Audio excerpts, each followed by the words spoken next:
আইন ৰক্ষকে ভংগ কৰিলে আইন যান-বাহন আইন উলংঘা উপ পৰিদৰ্শক সম্ৰাট দাসৰ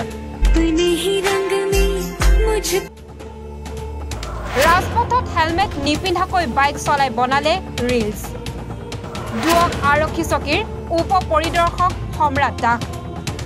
আইনৰ ৰক্ষকে ভাঙিলে আইন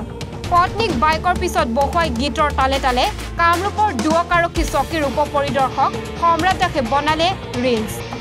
বাইক চলোৱাৰ সময়ত উপ পৰিদৰ্শক সম্ৰাট দাসে পৰিধান কৰা নাছিল হেলমেট তেওঁৰ পত্নীও পৰিধান কৰা নাছিল হেলমেট নিজে পত্নীৰ সৈতে ভিডিঅ' বনাই প্ৰচাৰ কৰিলে সামাজিক মাধ্যমত আৰক্ষীৰ এই কাণ্ডত অঞ্চলজুৰি এতিয়া তীব্ৰ প্ৰতিক্ৰিয়া এতিয়া যান-বাহন আইন ভংগকাৰী আৰক্ষী উপ পৰিদৰ্শক সম্ৰাট দাসৰ বিৰুদ্ধে কি ব্যৱস্থা গ্ৰহণ কৰিব এয়া সময়তে হ'ব লক্ষণীয় চাওক আচলতে লাজ লাগিছে তেওঁৰ ভিডিঅ'টো আমিও দেখা পাইছোঁ চাওক তেওঁলোক হ'ল প্ৰশাসনৰ মুৰব্বী গতিকে মোৰ দেউতাই যদি লেংটা হৈ নাচে তেতিয়াহ'লে মই নিশ্চয় লেংটা হৈ নাচিব লাগিব গতিকে তেওঁ এনেকুৱা এটা উদাহৰণ তেওঁ নিদিয়ক তাৰ বাবে আমি প্ৰথমে অনুৰোধ ৰাখিছোঁ কথা হ'ল তেওঁলোক প্ৰশাসনৰ মুৰব্বীসকলে প্ৰশাসনৰ যিখিনি নীতি নিয়ম তেওঁলোকে সেইখিনি নিশ্চয় বজাই ৰাখিব লাগিব তেওঁলোকে সেইখিনি বজাই ৰাখক তাৰপিছত আমি বজাই ৰাখিব পাৰিম কিয়নো সেইদিনা তেওঁ বাইক চলাই তেওঁ ৰিলছ বনাইছে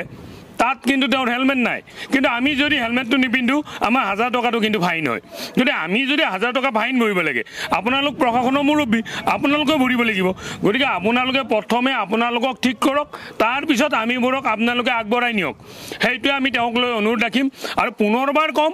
তেওঁ এবাৰ কিবা কাৰণত হয়তো তেওঁৰ অন্যমনস্কতাৰ বাবে কিবা কাৰণত এবাৰ তেওঁৰ ভুল হ'ব পাৰে গতিকে দ্বিতীয়বাৰ যেন তেওঁ এই ভুলটো নকৰে আৰু দ্বিতীয়বাৰ যেন তেওঁ আমাৰ ৰাইজক এটা সঠিক পথত তেওঁ আগবঢ়াই নিয়ে তাৰ বাবে আমি তেওঁক অনুৰোধ ৰাখিম নহয় চাওক মই প্ৰথমে কৈছোঁ যে তেওঁলোক আমাৰ ৰক্ষক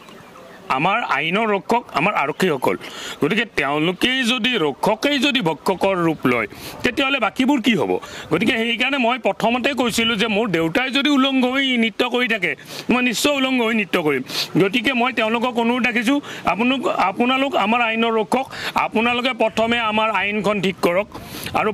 আইনখন ঠিক কৰক মিনছ কি আমাৰ আইনখনটো আইনেই হৈ আছে গতিকে আমাৰ আইনখনৰ যিখিনি নীতি নিৰ্দেশনা আপোনালোকে প্ৰথমে সঠিকভাৱে পালন কৰক তাৰপিছত ৰাইজক ফাইন কৰক তেতিয়াহে আপোনালোকক আমি চেলুট কৰিম ধন্যবাদ দিম